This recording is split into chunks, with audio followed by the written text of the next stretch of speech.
శ్రీ గురుభ్యో నమః. నేను మీ ప్రసాద్.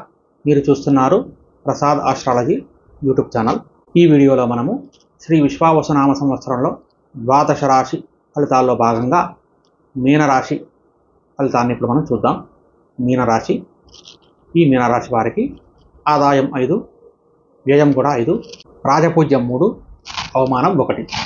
అంటే గురువు ఈ రాశి వారికి ఉగాది నుండి 14 మే వరకు కూడా 3వ స్థానంలో సాధారణ శుభుడై ఉంటాడనమాట. అందువల్ల బంధుమిత్రులతో విరోధం ఏర్పడకుండా జాగ్రత్త వహించడం చాలా మంచిది. ఆర్థిక ఇబ్బందులు ఎదుర్కొంటారు. స్వల్ప అనారోగ్య బాధలుంటాయి. వృత్తి ఉద్యోగ రంగాల్లో అభివృద్ధి ఉంటుంది. మానసిక ఆందోళనతో కాలం గడుస్తుంది. ప్రయత్న లోపం లేకుండా పనులు పూర్తి చేసుకోలేకపోతారు. ఇక 15 మే 2025 నుండి 19 అక్టోబర్ వరకు, అలాగే 6 డిసెంబర్ నుండి సంవత్సరాంతం వరకు కూడా 4వ స్థానంలో అశుభుడై ఉంటాడనమాట. అందువల్ల ఇది అర్ధాష్టమ గురువు అన్నమాట. అందువల్ల అనుకూల స్థాన చలనం కలిగే అవకాశం ఉంటుంది. అలాగే గృహంలో మార్పులు కోరుకుంటారు. అంటే ఈ 4వ స్థానంలో గురువు ఉండటం వల్ల స్థాన చలనం ఉంటుంది. కొంతమందికి అనుకూలంగా కూడా ఉండే అవకాశం ఉంటుందన్నమాట. అయితే గృహంలో మార్పులు కూడా కోరుకుంటారు. ఇతరుల విమర్శలకు వీళ్ళు లోనవుతారనమాట. స్థిరమైన నిర్ణయాలు తీసుకోలేరు. దాంతోపాటు ఆకస్మిక ధన నష్టం కూడా ఉంటుంది. బంధుమిత్రులతో జాగ్రత్తగా ఉండడం చాలా మంచిదన్నమాట.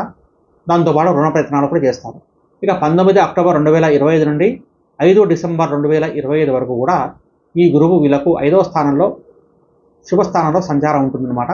అందువల్ల వృత్తి ఉద్యోగాల్లో కోరుకున్న అభివృద్ధి ఉంటుంది. ఆకస్మిక ధనలాభాన్ని పొందుతారు. కుటుంబ సౌఖ్యం సంపూర్ణంగా లభిస్తుంది. గౌరవ మర్యాదలు పెరుగుతాయి. పిల్లలకు సంతోషం కలిగించే కార్యాలు చేస్తారు. కాబట్టి శుభకార్య ప్రయత్నాలు సులభంగా నెరవేరుతాయి. ఇది ఈ సంవత్సరం గురువు యొక్క ఫలితం. ఇక శని ఈ సంవత్సరం ఉగాది నుండి సంవత్సరాంతం వరకు కూడా 1వ స్థానంలో అశుభుడై ఉంటాడనమాట.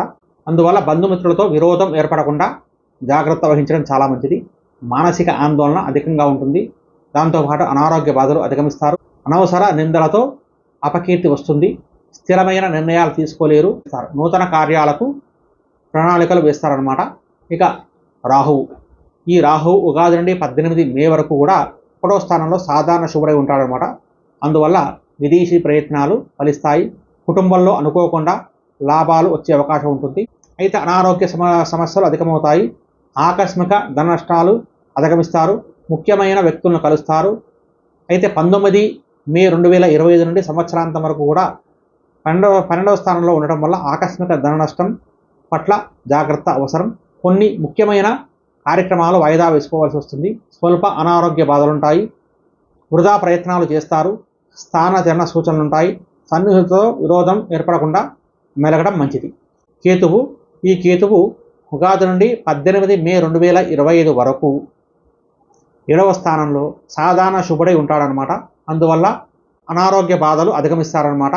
నూతన కార్యాలకు ఆటంకాలు ఏర్పడతాయి. అలాగే ప్రయాణాల్లో జాగ్రత్త అవసరం. వృత్తి వ్యాపార రంగాల్లో ధన నష్టం ఏర్పడకుండా జాగ్రత్త వహించాలి. ఆత్మీయుల సహాయ సహకారాలకై వేచి ఉంటారు. దైవ దర్శనం లభిస్తుంది. 19 మే 2025 నుండి సంవత్సరాంతం వరకు 6వ స్థానంలో శుభుడై ఉండటం వల్ల శుభకార్య ప్రయత్నాలు సులభంగా నెరవేరుతాయి. దూర బంధువులతో కలుస్తారు. తద్వారా లాభాలుంటాయి. విదేశీయాన ప్రయత్నాలు సంపూర్ణంగా నెరవేర్చుకుంటారు. ఆకస్మిక ధనలాభం ఉంటుంది. అన్ని విషయాల్లో విజయాన్ని సాధిస్తారు. ముఖ్యంగా ఈ రాశివారు నవగ్రహ స్తోత్ర పారాయణము, అలాగే మన్యుసూక్త పారాయణం వేయించుకోవడం, అలాగే రుద్రాభిషేకం కనుక చేసుకుంటే ఈ రాశి వారికి చాలా మంచిదన్నమాట. ఇది ఈ విశ్వావసునామ సంవత్సరంలో మీనరాశి యొక్క ఫలితము. ఈ వీడియో కనుక మీకు నచ్చితే లైక్ చేయండి, షేర్ చేయండి. అలాగే మన ఈ ఛానల్ని సబ్స్క్రైబ్ చేసుకోకపోతే సబ్స్క్రైబ్ చేసుకోండి. గోబ్రాహ్మణేభ్యః శుభమస్తు నిత్యం. లోకా సమస్తా సుఖినో భవంతు. స్వస్తి.